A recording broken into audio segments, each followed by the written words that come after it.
नमस्कार, जय श्री कृष्ण। कैसे हैं आप? पार्थाय प्रतिबोधितां भगवता नारायणेन स्वयं व्यासेन ग्रथितां पुराणमुनिना मध्ये महाभारतम् अद्वैतामृतवर्षिणीं भगवतीम् अष्टादशाध्यायिनीम् अम्ब त्वामनुसन्दधामि भगवत् गीते भवद्वेषिणी।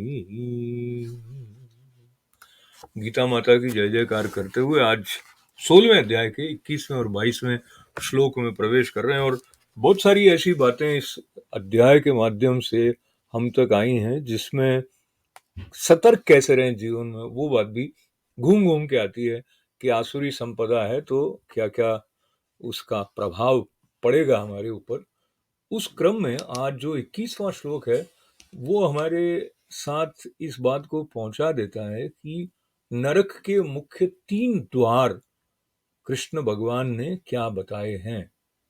नरक को अगर हम उस परिभाषा से जोड़कर देखें जिसमें ये कहा गया था कि विष्णु का जो स्मरण है वो संपत्ति है और विष्णु का जो विस्मरण है वो विपत्ति है। विपत्ति का अर्थ ये हुआ कि अपने आप को जो हम हैं वो न मानकर सीमित मान लेना, सीमित मानकर छटपटाते रहना। छटपटाने के अलावा भी जो एक प्रकार से स्वयं को देह मानकर दूसरों की पीड़ा की अनुभूति न करके अपने इंद्रिय सुखों की प्राप्ति के लिए दूसरे का शोषण कर लेना, येन केन प्रकारेण धन संपत्ति जुटा लेना, इस प्रकार की बातें भी जो नरक की श्रेणी में आ जाती है क्योंकि उनका संबंध जो है वो लोभ के साथ में भी है। और यही बात भगवान इस श्लोक में कह रहे हैं जो कि 21वां श्लोक है 16वें अध्याय में। त्रिविधम नरकस्येदं द्वारं नाशनमात्मनः कामः क्रोधस्तथा लोभस्तस्मादेतत्त्रयं त्यजेत। तो इसका जो अर्थ हमको स्वामी अड़गड़ानंद जी महाराज ने बताया उसका आधार आज ले लेते हैं। तो आप ऐसा कहते हैं इसमें कि जो काम है, क्रोध है और लोभ है, ये 3 प्रकार के नरक के मूल द्वार हैं। मतलब इनमें से एंटर होके जाएंगे नरक में जाएंगे। क्या क्या द्वार बता दिए? एक तो काम वासना जो हमारी हो वो नरक में ले जाने वाला द्वार है। दूसरा क्रोध आ जाता हो, मैं ये कर दूंगा, सहन शक्ति बिल्कुल भी नहीं हो तो नरक का द्वार है। और तीसरा लोभ हो, लोभ होता है तो फिर ठीक ठीक विवेक से कार्य करने की जो क्षमता है वो घूम जाती है।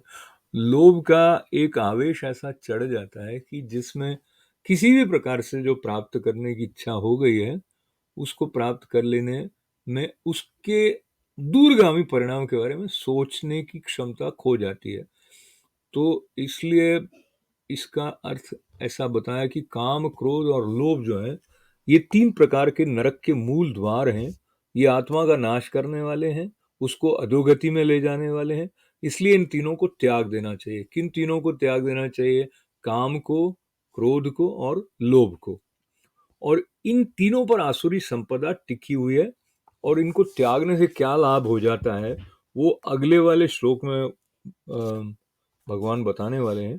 पर उस श्लोक तक जाने से पहले एक बार पुनः ये देखें कि जब ऐसी स्थिति होती है कि मनुष्य क्रोधित होता है तो संतुलित नहीं रह जाता है, और संतुलित नहीं रहता है तो जो भगवान ने 12वें अध्याय में और अन्य स्थानों पर कहा था कि जो सम पर रहने वाला है वो भक्त उनको प्रिय है, तो वो समता भी चली ही जाती है फिर। और क्या हो जाता है, विवेक के बिना अज्ञान से जो कार्य किया जाता है वो अपना ही नाश कर देने वाला होता है। तो हम अपनी ऊपर विपदाओं को स्वयं बुला लेते हैं फिर। अब इसमें प्रश्न कई प्रकार के आते हैं। उसमें एक प्रश्न जो स्वामी श्री ईश्वरानंद गिरी महाराज की वाणी का आधार लेते हुए आज उसको मैं छू रहा हूँ हमें से कई लोग कहते हैं अच्छा तो इसका मतलब ये कह रहे हैं हम शरीर नहीं, हम तो शरीर हैं ही हैं। ये नहीं कह रहे हैं, ऐसा स्वामी जी बताते हैं। और उन्होंने जो बात बताई उसको मैं ठीक ठीक उसी प्रकार से आप तक पहुंचा उन्हीं के शब्दों में। तो कहते हैं ये आधुनिक वैज्ञानिक जो है वो कहते हैं सृष्टि बिग बैंग से उत्पन्न हुई, और हम कहते हैं कि सृष्टि आत्मा से उत्पन्न हुई। तो वही आत्मा जो है वो सर्वभूतात्म भूतात्मा है, उसे कोई अपने ज्ञान से सीमित नहीं कर सकता। उस परमात्मा को प्रेम से, पराभक्ति से उसको आलिंगनबद्ध कर सकते हैं। और वो परमात्मा और जो हमारी प्रकृति और ये जो सृष्टि हमारे सम्मुख है, उसके संबंध में स्वामी जी बताते हुए कहते हैं उस परमात्मा से आकाश देश काल आदि उत्पन्न हुए, और माया कल्पित देश काल कलना वैचित्र चित्रीकृतम, ये दक्षिणामूर्ति स्तोत्र है आचार्य शंकर द्वारा रचित। तो बताया कि संसार में जो अनंत विचित्रता है उसके लिए आधार आकाश है, और अखंड ने गति करना चाहा तो क्या हो गया, तो सृष्टि की उत्पत्ति हो गई। आकाश ने गति करना चाहा तो क्या हो गया, वायु की उत्पत्ति हो गई। और वायु ने गति की तो क्या हो गया कि गर्मी पैदा हो गई, अग्नि आ गई। और गर्मी आई तो पसीना पसीना मतलब पानी आ गया, तो पानी से मैल और उस मैल से पृथ्वी की उत्पत्ति हुई। तो सरल ढंग से ये पूरा प्रकृति का पांचों तत्वों का जो एक दूसरे के साथ क्रमबद्ध संबंध है उसको स्वामी जी ने बताते हुए कहा कि फिर सारी सृष्टि परमात्मा के दौड़ने का मैल है। अब आप देखिए कितना सुंदर एक काव्यात्मक भी अभिव्यक्ति है और इसमें आध्यात्मिक स्पंद भी है।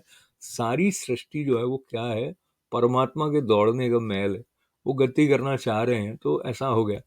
अब इसको भी श्रद्धा के साथ समझने की आवश्यकता है। वो कहते हैं कि जब हम परमात्मा से जुड़ना चाहते हैं तो ये जो सृष्टि का क्रम है, जिसमें सबसे पहले आकाश आया और अभी हमने जो चर्चा की आकाश के बाद में वायु, वायु से अग्नि, अग्नि से जल, जल से पृथ्वी, ऐसा। तो अगर हमको परमात्मा में जाना है तो सृष्टि क्रम से उल्टा चलना पड़ेगा। तो क्या, इसलिए ये प्रार्थना की भूमि रहम लम स्वाहा एक प्रार्थना है।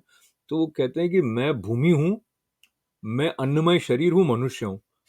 ये नहीं समझेंगे तो उपदेश को ग्रहण कर सकेंगे। इसमें मुख्य बात स्वामी जी के शब्दों का आधार लेके मैं कह रहा हूँ कि हम अपने शरीर को नकार नहीं रहे हैं कि मैं शरीर नहीं, ऐसा भी नहीं कह रहा, पर मैं शरीर ही नहीं हूँ, इस बात को वो तरह तरह से हम तक पहुंचाते हैं। तो अगर कोई इस प्रकार की बात करता है तो वो अव्यावहारिक है, वेदांतिक लगते हुए भी कि भाई मैं शरीर नहीं हूँ।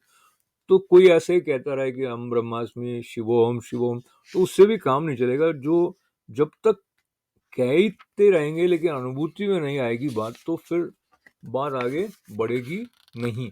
इस बात को पकड़ते हुए आगे चलते हैं। अगला वाला जो श्लोक है उसमें किस तरह से वो 21वां जो श्लोक हमने अभी देखा था, 22वां श्लोक, उसमें जाके संबंध कैसे स्थापित है उसका। एतैर्विमुक्तः कौन्तेय तमो द्वारे स्त्रीनिर्भरः आचारत्यात्मनः श्रेयस ततो याति पराम गतिम।